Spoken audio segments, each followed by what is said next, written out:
Once upon a time, there was a little boy named Tonny. He would have been just like any other boy if it weren't for one very strange and very noisy habit. Tonny screamed all the time, but not like regular kids. Tonny's scream was so loud and sharp that anyone who heard it felt their ears curl into little cones. Yes, it was that bad. Tonny screamed when he was happy, when he was bored, when he was sleepy, even when he ate. He would chew a bite of food, swallow, and then scream. Then he'd take another bite, chew quietly, and scream again. At night, he even screamed in his sleep. Not as loud, sure, but still enough to drive the neighbors mad. They banged on the walls and yelled at Tonny's mom and dad. "Do something about that child," they cried. "No one in this building can sleep."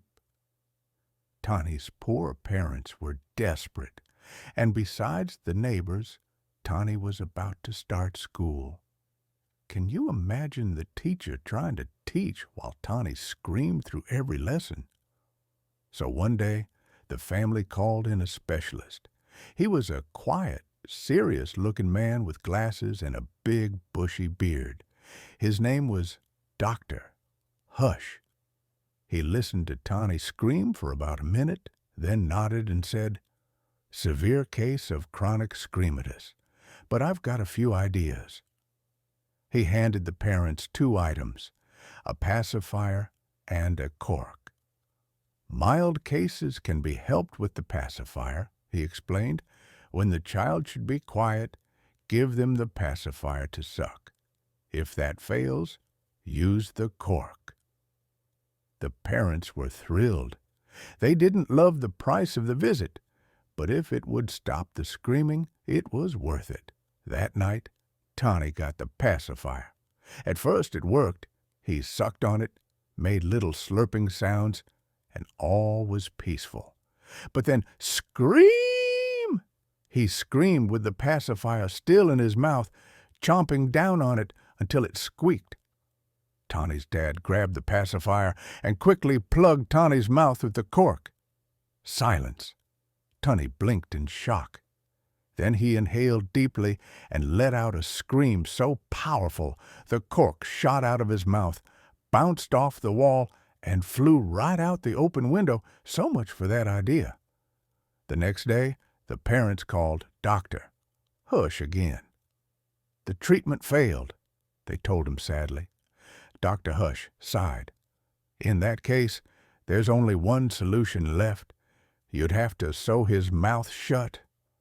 Tonny's parents gasped. How would he eat? That's not an option. They thanked Dr. Hush and said goodbye. But what now? If Tonny couldn't go to school, how would he learn? If he didn't learn, how would he get a job when he grew up? He couldn't scream forever. As they were worrying, Tonny, of course, kept screaming, maybe louder than ever. Then, through all the noise, there came a bang at the door. Dad opened it and froze. "We got a fire report," shouted the fire chief, standing outside. "Didn't you hear the siren? You were supposed to evacuate minutes ago." I think there's been a mistake," Dad stammered. "That wasn't a fire siren. That was our Tonny. He, has a rare condition, chronic screamitis. Dr. Hush said it's incurable." The fire chief stepped inside to see for himself. He stared at Tonny for a long minute. Then he shook his head.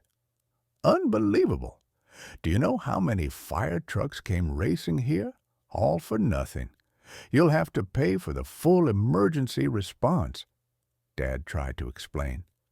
"It's just one false alarm. But Tonny can't go to school. He'll never learn, never work, never—" The fire chief scratched his head, then suddenly snapped his fingers. "Wait a minute. What if we take him with us? To the fire station," he said. "We'll train him to be a firefighter, and best of all, he can be our siren." "But he screams even at night," Dad warned. "We'll manage," said the chief with a grin. And so Tonny went to live at the fire station. His parents even moved to an apartment nearby so they could visit and bring him snacks. Tonny trained with the firefighters. They ran, climbed, jumped, and practiced drills all day. And guess what? It's hard to scream when you're out of breath. After training, Tonny was so tired he forgot to scream. He slept like a rock. He was having fun, and his screaming slowly faded away. But every time there was a fire alarm, Tonny unleashed his voice louder than ever, howling like a true siren, leading the way to help.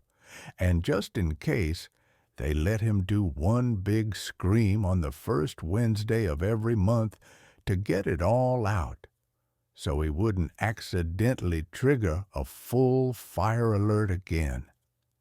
And that's how Tonny the Screamer became Tonny the Hero.